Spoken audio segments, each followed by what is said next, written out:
ज्ञान दर्पण with Ramesh Mishra channel में आप सभी दर्शकों का हार्दिक स्वागत अभिनंदन है। आज हम उसी कुंडली के अध्ययन की श्रृंखला के विषय में हम एक आपको कुछ ऐसी जानकारी देने वाले हैं जो कि आपकी कुंडली में जब 3 ग्रह होते हैं तो उनके परिणाम कैसे होते हैं। तो ये आपके सामने कुंडली का प्रारूप है। आप देख रहे हैं इसमें ये 12 घर होते हैं और 12 ही राशियां होती हैं। तो 12 राशियों के सबके 1 2 3 4 5 6 7 8 9 10 11 12 मेष से लगा करके मीन तक 12 अंक होते हैं। लेकिन ये राशियों 1 2 3 4 5 जो लिखे हुए हैं अंक ये राशियों के नाम हैं। राशि का नाम न लिख करके उनका प्रतीक अंक लिख दिया जाता है। ये सदैव 1 नंबर राशि है मेष, तो मेष ही समझी जाएगी। अगर 7 नंबर लिखा है तो तुला ही समझी जाएगी। अगर कोई 5 नंबर लिखा है कहीं पर तो सिंह ही समझी जाएगी। ये जो है उनका नाम पूरा ना लिख करके उनका अंक लिख दिया जाता है। और ये जो घर हैं तो ये जो घर है ये पहला वाला, इसको लग्न कहते हैं। और ये अंक आप इसमें भ्रमित होने की ज़रूरत नहीं है। ये 12 घरों में कहीं किसी भी घर में कोई अंक लिखा हो सकता है। आज हमने तो उदाहरण के तौर पर ये लिख रखा है 1 2 3 4 5 6 सीरियल से 1 नंबर यहाँ लग्न में ही है। लेकिन आपको समझना है कि आपकी कुंडली में कहाँ पर है जहाँ पर भी हो वहाँ से जो है वही परिणाम देगा। तो आज हम आपको बताने वाले हैं कि जब कुंडली में सूर्य मंगल और चंद्रमा एक साथ होता है, सूर्य मंगल बुध एक साथ होता है, सूर्य मंगल गुरु एक साथ होता है, सूर्य मंगल शुक्र एक साथ होता है, या सूर्य मंगल शनि एक साथ होता है एक राशि में कहीं भी हो कुंडली में, तो वो कैसे परिणाम देता है। तो सबसे पहले आप यहाँ से प्रारंभ करते हैं कि सूर्य मंगल और चंद्रमा जब कुंडली में किसी भी राशि में एक साथ होते हैं, यहाँ तो हमने 1 नंबर में लिख रखा है, ये आपकी कुंडली में कहीं भी हो सकते हैं किसी नंबर में। तो ऐसा व्यक्ति बहुत साहसी होता है और अपने ग्रुप का वो सेनापति होता है, बहुत साहसी शूरवीर होता है और बुद्धिमान भी बहुत होता है। लेकिन बुद्धिमानी के साथ साथ ये क्रूर भी होता है और पाप कर्म करने में ये संकोच नहीं करता। तो इसलिए इसकी प्रवृत्ति पाप कर्म करने वाली भी हो सकती है, अधिकांशतः देखा गया है। और ये व्यक्ति बहुत चतुर होते हैं, अस्त्र शस्त्र बनाने में बहुत महारथी होते हैं और शत्रुओं पर अपने विजय पाने वाले शत्रुओं को बहुत आसानी से परास्त करने वाले होते हैं। और सभी कार्यों में ये बहुत दक्ष निपुण होते हैं, अपने कार्य को बहुत आसानी से ये पूरा करने लेने वाले होते हैं। ये सब कार्य में बढ़ चढ़ करके काम कर कर अपना मतलब हल करने वाले व्यक्ति होते हैं। अब चलते हैं जिनका सूर्य और मंगल के साथ बुध ग्रह होता है। तो जिनका सूर्य और मंगल के साथ बुध ग्रह होता है ये भी बहुत जो है जिसका सूर्य और मंगल जिसके साथ होगा तो सूर्य मंगल ये साहसी तो व्यक्ति होंगे ही, साहसी होंगे, क्रोधी होंगे, नेतृत्व करने की इनमें क्षमता होगी और ये व्यक्ति जो है बहुत पहलवान टाइप के होते हैं, शारीरिक बहुत स्वस्थ होते हैं, साहसी होते हैं और ये जो है संकोच नहीं करते, इनके ज़्यादा लज्जावान या ऐसे व्यक्ति नहीं होते हैं। और इसके साथ साथ पहलवानी इत्यादि करने की इनकी प्रवृत्ति होती है, लेकिन ये धन से, पुत्र से, स्त्री से ये ज़्यादातर सुखी नहीं रहते। धन, स्त्री और पुत्रों से ये सुखी नहीं रहते हैं। और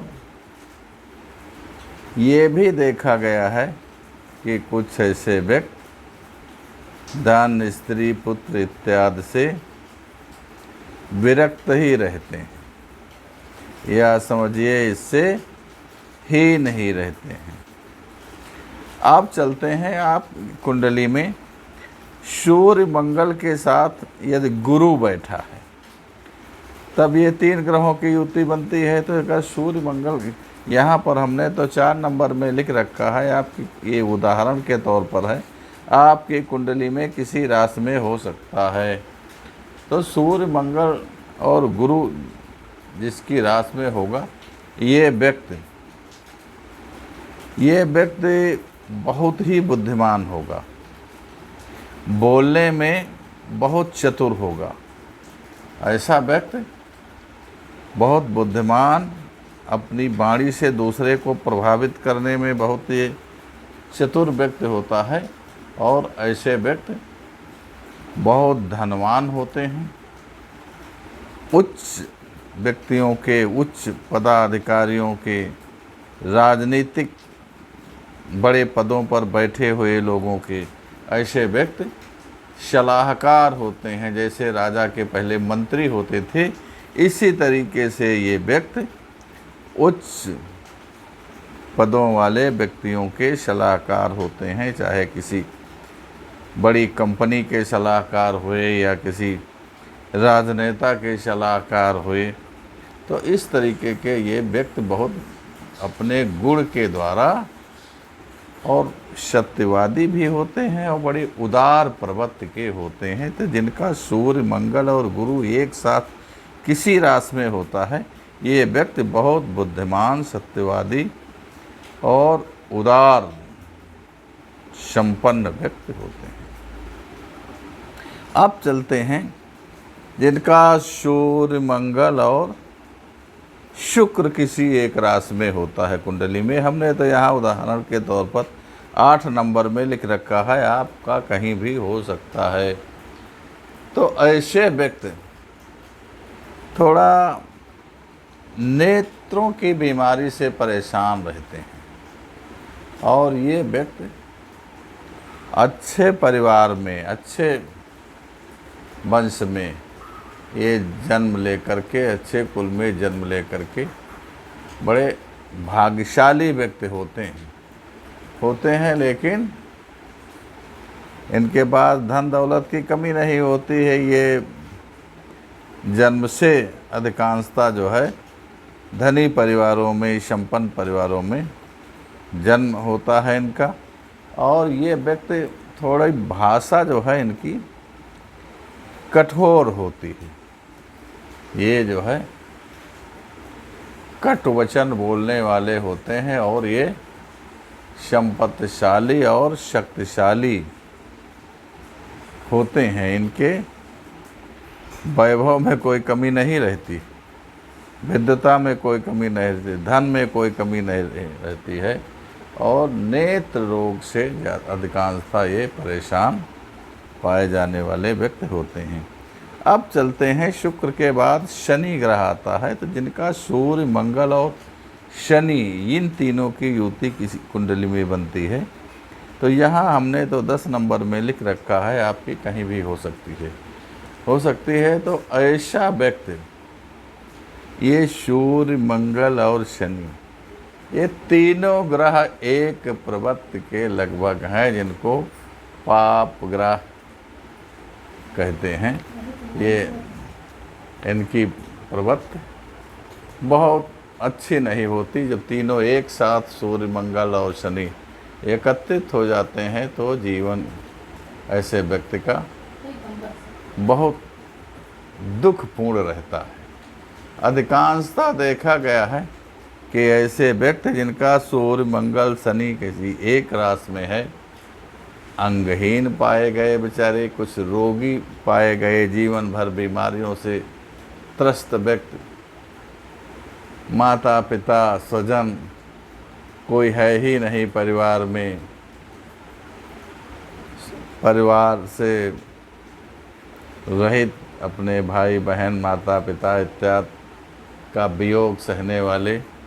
तो जब इस तरीके की प्रवृत्ति होती है तो ये शिक्षा दीक्षा में भी बहुत नहीं इनको मिल पाती है, और ये व्यक्ति बड़ा कष्टमय जीवन व्यतीत करने वाले होते हैं। इनके जीवन में सर्वदा विशेष दुख ही रहता है। तो आपको हमने आज कुंडली के अध्ययन के विषय में 3 ग्रहों की युति के बारे में बताया, जिसमें सूर्य और मंगल के साथ चंद्रमा या बुध, गुरु, शुक्र, शनि की यदि युति हो तो कैसे परिणाम देता है। तो आपको जो जानकारी दी गई है, 12 मिहिर के सिद्धांत पर जानकारी दी गई है। यदि आपको हमारा वीडियो प्रिय लगा, आप हमारे दर्शक पे चैनल पे नए हैं, तो थोड़ा आप सब्सक्राइब करने का संकोच न करें। ये एक सब्सक्राइब से आपके हमारा मनोबल बढ़ता है, और सब्सक्राइब से हमें मिलता कुछ नहीं है और आपका कोई नुकसान भी नहीं होता है, लेकिन ये है हमारा मनोबल बढ़ता है। और आपको यदि कुंडली के विषय में कुछ विश्लेषण कराना है या कुंडली निर्माण कराना है तो आप हमारे 94 50 38 18 37 फ़ोन नंबर पर कांटेक्ट कर सकते हैं। बहुत ही आपको अच्छे तरीके से आपकी सहायता की जाएगी। धन्यवाद।